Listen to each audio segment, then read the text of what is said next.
Welcome to Padmaja Reddy kitchen. నేను మీ పద్మజారెడ్డిని. ఈరోజు తయారు చేయబోయే రెసిపీ డాబా స్టైల్లో పన్నీర్ బటర్ మసాలా. ఇప్పుడు తయారు చేసే విధానం చూపిస్తాను చూడండి. ముందుగా స్టవ్ ఆన్ చేసి పాన్ పెట్టుకున్నాను. ఇందులో 4 గంటలు ఆయిల్ పోస్తానండి.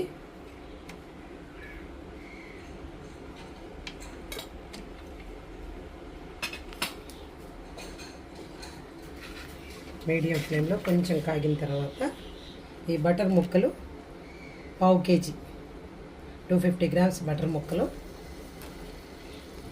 కట్ చేసి పెట్టుకున్నాను. ఇందులో లైట్గా ఫ్రై చేస్తాను. దీనికి ఒక 1/2 teaspoon పసుపు, 1 స్పూన్ కారం, కొంచెం ఉప్పు లైట్గా ఫ్రై చేసి పెట్టేస్తాను. ఈ పన్నీర్ని లైట్గా ఫ్రై చేసుకోవాలండి. ఎందుకంటే ఈ ఉప్పు కారం ఎంత బాగా పట్టేదానికండి ముందుగా ఇలా చేసి పెట్టుకోవాలి. లైట్గా ఫ్రై చేశానండి. ఎంతండి ఒక 2 minutes ఫ్రై చేస్తే చాలు. ఇప్పుడు తీసేస్తాను. లైట్ దోరగా వచ్చింది. ఉప్పు కారం బాగా పట్టేదానికి ఇదంతాను. మొత్తం తీసేస్తాను. స్టవ్ ఆఫ్ చేసేస్తాను. ఒక ఉల్లిపాయ కట్ చేసి పెట్టుకున్నాను. మీడియం ఉల్లిపాయ చాలు. ఎందుకంటే 1/2 kg కదా పన్నీరు. దీన్ని కొంచెం మగ్గనియ్యాల. కొంచెం బ్రౌన్ కలర్లో వచ్చింది. అంతా మీడియం ఫ్లేము అలా పెట్టుకోవాలండి. ఎందుకంటే ఇది మాడిపోకుండా ఉండడానికి. ఇప్పుడు టమాటాలు అన్నీ సన్నగా కట్ చేసి పెట్టుకుంటే మనకి కూర బాగా దగ్గరగా వచ్చి బాగుండేదానికి ఛాన్స్ ఉంటుంది.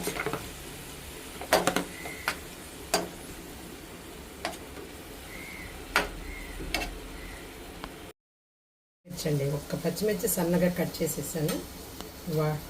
బాగా దగ్గరగా మగ్గిపోయిందండి. ఇందులో 1 స్పూను ధనియాల పొడి,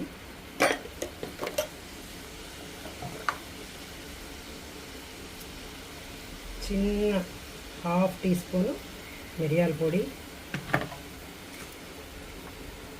ఇది హోల్ గరం మసాలా పొడి అండి. మన ఇంట్లో తయారు చేసుకునే 1 teaspoon పొడి, జీరా 1/2 teaspoon, జీలకర్ర పొడి. అంతేనండి. ఇప్పుడు అలా కలుపుకోవాలి. బాగా మగ్గినాయి కదండి.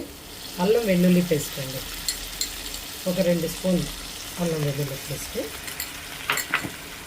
కారం దాంతో వేసుకున్నాము, అయినా 1 స్పూన్ కారం వేసుకున్నాం సరిపోదు. ఇప్పుడు దీన్ని కదపాలి. అలా కలిపేసామంటే చూడండి ఈ గ్రేవీ అంతా బాగా దగ్గరగా ఉంది, బాగా ఉడికింది. ఇప్పుడు ఇందులో మనం ముందుగా ఫ్రై చేసి పెట్టుకున్నాం కదా పన్నీర్ ముక్కలు, ఇవి వేసేసుకోవాలి. ఆల్రెడీ వీటిలో ఉప్పు పసుపు వేసి పెట్టున్నాం కాబట్టి కారం బాగా ఎక్కువ ఉంటుంది. ఇలా కలుపుకొని ఇందులో 1 కప్పు వాటర్ వేసుకోవాలండి. ఎందుకంటే ఇది కొంచెం ఉడకాలి కదా, దీంతో ఇంకొంచెం బాగా వాటర్ పోస్తాము. ఇప్పుడు ఈ గ్రేవీ ఈ ముక్కలకి బాగా పట్టేటట్టు బాగా కదిపేసానండి. ఈ కలిపెట్టిన తర్వాత ఇప్పుడు మీడియం ఫ్లేమ్లోనే పెట్టానండి. ఇప్పుడు దీన్ని మూత పెట్టేసి ఒక 10 నిమిషాలు ఒకసారి కూర ఎంతవరకు వచ్చిందో చూద్దామండి. బాగా దగ్గరగా వచ్చేసిందండి. గ్రేవీ కూడా చూడండి ఎంత బాగా వచ్చిందో. ఆయిల్ బాగా బయట వచ్చింది. అంటే కొంచెం మీడియంలో సిమ్లో పెట్టుకుంటేనండి బాగా ఆయిల్ బయట వచ్చి కూర చాలా టేస్టీగా వస్తుంది. ఇప్పుడు ఇందులో బటర్ వేస్తానండి. కొంచెం కొద్దిగా అండి బటర్ వేసుకుంటే ఇప్పుడు మళ్ళీ కొంచెం కదిపేసి మూత 2 minutes చూడండి, కూర దగ్గరగా వచ్చేసిందండి, చాలా బాగా వచ్చేసింది. ఎక్కువ కదపకూడదండి, మళ్ళీ చెదిరిపోకుండా వచ్చేసింది.